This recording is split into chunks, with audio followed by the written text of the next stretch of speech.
कालूलाल जागीर जी, भरत शर्मा जी और भारी संख्या में आज की इस चुनावी सभा में उपस्थित बूंदी जनपद से जुड़े हुए सभी उपस्थित भाइयों और बहनों, आज मुझे जन जन की आस्था के केंद्र मानदाता बालाजी के इस पवित्र शहर बूंदी में आप सबका दर्शन करने का सौभाग्य प्राप्त हुआ है। भाइयों बहनों, मैं आप सबका हृदय से अभिनंदन करता हूं, आपका स्वागत करता हूं। भाइयों बहनों, यहां की धरती अपने अतिथि सेवा के लिए तो विख्यात है ही, लेकिन साथ ही साथ यहां की धरती ने यहां के वीरों और वीरांगनाओं के एक नए इतिहास को भी हम सबके सामने प्रस्तुत किया है। भाइयों बहनों, कौन नहीं जानता है कि यहाँ के इतिहास में यहाँ की वीर परंपरा, वीर कुंभा और हांडी रानी के इस पावन धरा बूंदी को कौन ऐसा सच्चा भारतीय होगा जो बारंबार प्रणाम करने की इच्छा न रखता हो। और इस अवसर पर भाइयों बहनों, इस पावन धरा को कोटि कोटि नमन करते हुए मैं आप सबका हृदय से अभिनंदन करता हूं, स्वागत करता हूं। भाइयों बहनों, आज पूरा भारत बदल चुका है। एक नए भारत का दर्शन हो रहा है। एक स्वस्थ भारत, एक समृद्ध भारत, एक विकसित भारत, दुनिया के अंदर अपनी ताकत का एहसास कराने वाला भारत। दुनिया के अंदर भारतीयों का सम्मान बढ़ा है प्रधानमंत्री मोदी जी के कारण, और पूरी दुनिया अपने संकट के समय में भारत की ओर आशा भरी निगाहों से देख करके मानवता के कल्याण की धरती धरा को बार बार नमन करने के लिए आज उत्सुक दिखाई दे रही है। भाइयों बहनों, ये वही भारत है। कांग्रेस के शासन में घुसपैठ होती थी, आतंकी घटनाएं घटित होती थी, लेकिन भाइयों बहनों, आज के नए भारत में घुसपैठ नहीं, बल्कि आतंकवाद के माद में जाकर के हमारे बहादुर जवान आतंकवादी ठिकानों को तबाह करने का मादा रखते हैं। इस नए भारत को, दुश्मन को उसी की भाषा में जवाब देने की ताकत है। और इसलिए भाइयों बहनों, जब हिंदुस्तान आगे बढ़ रहा है तो राजस्थान तो वीर और वीरांगनाओं की धरती है, भक्ति और शक्ति की धरती है। राजस्थान कैसे इससे वंचित रह सकता है? और इसी के लिए आज मैं आपके पास आया हूं, आपका आह्वान करने के लिए। और ये मैंने राजस्थान में ठान किया है, इस बार परिवर्तन करके फिर से राजस्थान रहेगा, अवश्य परिवर्तन करेगा, ये ठान चुका है। क्योंकि तुष्टीकरण की जिन हदों को पार राजस्थान की कांग्रेस नेतृत्व की सरकार कर चुकी है। भाइयों बहनों, राजस्थान जैसा स्वाभिमानी प्रदेश उसको स्वीकार नहीं कर सकता है और स्वीकार करना भी नहीं चाहिए। मैं तो आपका अभिनंदन करूंगा कि आपने मानदाता बालाजी मंदिर में दर्शन के लिए जो यहाँ की सरकार रोक रही थी, उसके खिलाफ 10 दिनों तक लगातार नाकेबंदी करके सरकार को अपनी ताकत का एहसास कराया। बोलो बहनों, मुझे आश्चर्य होता है, ये वही कांग्रेस है, ये वही कांग्रेस है जिसने राम और कृष्ण के अस्तित्व पर भी प्रश्न खड़े किए थे। ये वही तो कांग्रेस है। ये भगवान राम और भगवान कृष्ण के अस्तित्व को नहीं मानती। और भाइयों बहनों, जब भारतीय जनता पार्टी की डबल इंजन की सरकार उत्तर प्रदेश में आई, आपने देखा होगा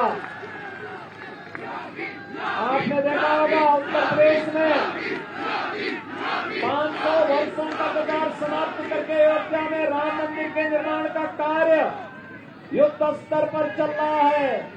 कोई संदेह है क्या?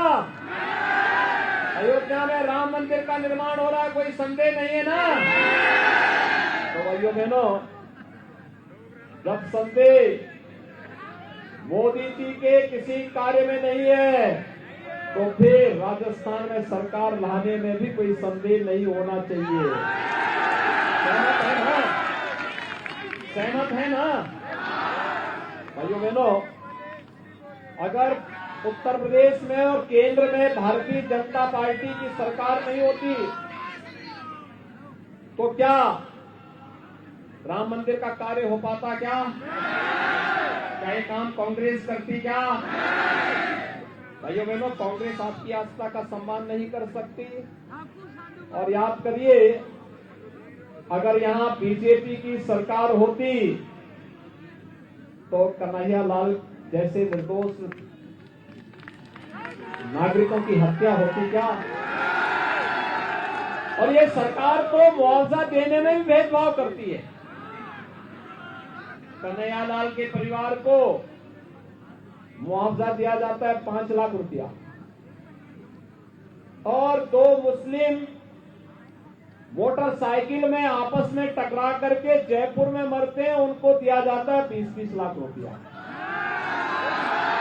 कांग्रेस की घोषित नीति है भाइयों बहनों। आपने देखा होगा, मोदी जी प्रधानमंत्री बने, उन्होंने हर गरीब के घर में शौचालय दे दिया। 9 वर्ष में 12 लाख गरीबों के घर में शौचालय, 4 करोड़ गरीबों को प्रधानमंत्री आवास योजना, 10 करोड़ लोगों को उज्ज्वला योजना में रसोई गैस के कनेक्शन। भाइयों बहनों, 4 करोड़ गरीबों के घर में बिजली पहुंचाने का कार्य, देश के अंदर हर घर नल की योजना, हर खेत को पानी पहुंचाने की योजना, हर गरीब को 5 लाख रुपए की स्वास्थ्य बीमा का कवर। और यही नहीं, कोरोना कालखंड में फ्री में वैक्सीन, फ्री में टेस्ट, और 80 करोड़ लोगों को फ्री में राशन की सुविधा का लाभ अगले 5 वर्ष तक जारी रहेगा। यह भी मोदी जी के नेतृत्व की सरकार कर रही है। भैया बहनों, मोदी जी ने नारा दिया सबका साथ सबके विकास का, लेकिन कांग्रेस के समय में क्या बोला जाता था कि देश के संसाधनों पर पहला अधिकार मुसलमानों का है। ये तो कांग्रेस बोलती थी। भाइयों बहनों, आश्चर्य होता है, देश के संसाधनों पर पहला अधिकार गरीब का होना चाहिए, वंचित का होना चाहिए, दलित का होना चाहिए, जनजातियों का होना चाहिए, देश के नागरिकों का होना चाहिए, आधी आबादी का होना चाहिए। लेकिन भाइयों बहनों, नागरिकों को उनका अधिकार देने की बजाय कांग्रेस ने तुष्टीकरण की नीति को लागू करते हुए, अगर तुष्टीकरण की नीति नहीं होती, कन्हैया लाल की हत्या नहीं होती। तुष्टीकरण की नीति पे सरकार नहीं चलती, तो भाइयों बहनों, मानदाता बालाजी मंदिर के दर्शन के या प्रवेश पर यहां की सरकार रोक नहीं लगाती। और मैंने तो सुना है कि यहाँ की सरकार ने यहाँ की सरकार ने वहां पे सांसद विधायक निधि के कार्य कराने में भी रोक लगा दी है।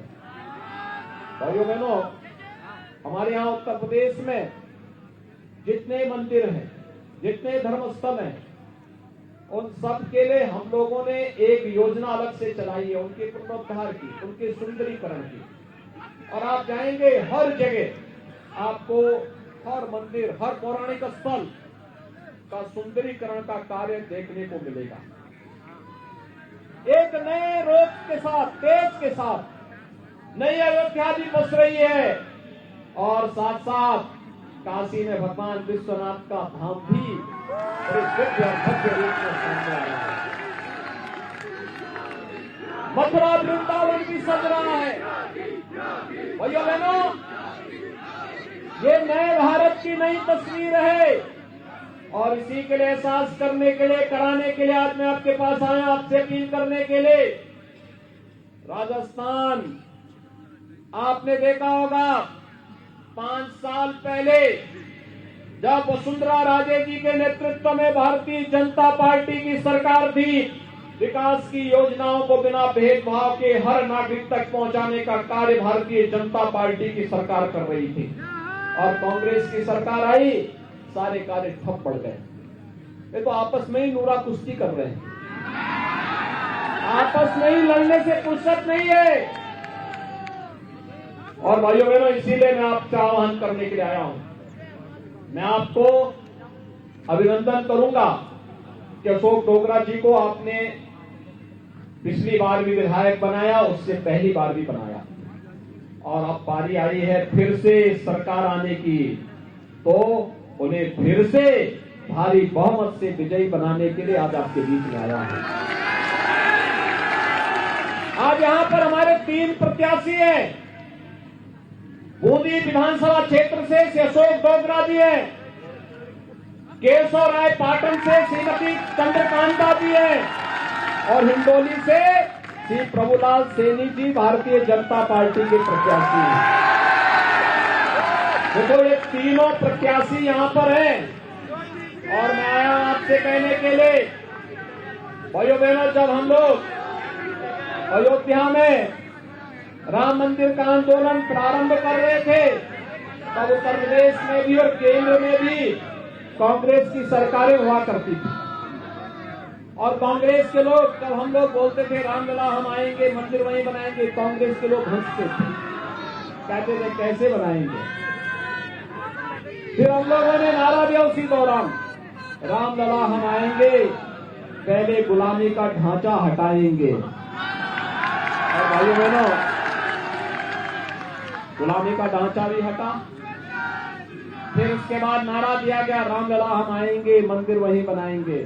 कांग्रेस के लोग कहते हैं देखो, ये लोग केवल वोट लेने के लिए करते हैं, हमने का वोट लेने के लिए नहीं करते हैं, ये साकार लेगा, अवश्य साकार लेगा, एक बार डबल इंजन की सरकार आने दीजिए।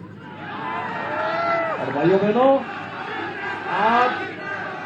आज उत्तर प्रदेश में भी बीजेपी की सरकार है, केंद्र में मोदी जी के नेतृत्व की सरकार है, और डबल इंजन की सरकार की ताकत क्या होती है। आज तो 22 जनवरी 2024 को प्रधानमंत्री मोदी जी के कर कमलों से अयोध्या में भव्य राम मंदिर में भगवान राम का विराजमान। भाइयों बहनों, राजस्थान में भी डबल इंजन की सरकार चाहिए, सहमत हैं? ऐसे ही, और इसीलिए आपका आह्वान करने के लिए आया हूं। 22 जनवरी के बाद अयोध्या में दर्शन करने का इच्छुक कौन कौन है? तो पूरा बूंदी ही दर्शन करने का इच्छुक है, तो तीनों प्रत्याशियों को जिता करके भेजिए, इनको जयपुर भेजिए। और मैं इन तीनों से कहूंगा कि ये लोग फिर अपने अपने विधानसभा क्षेत्र से 22 जनवरी के बाद अयोध्या आइए, स्वागत की तैयारी हम लोग करेंगे। सहमत हैं? सभी लोग सहमत हैं? सही बात है ना? तो फिर मेरे साथ बोलेंगे, भारत माता की, भारत माता की, भारत माता की, जय श्री राम, जय श्री राम, जय श्री राम।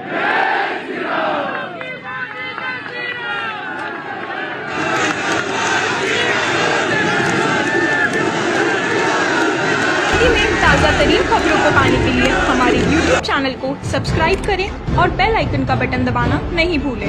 हमारे नेटवर्क पर आपको मिलेगी सबसे तेज न्यूज़।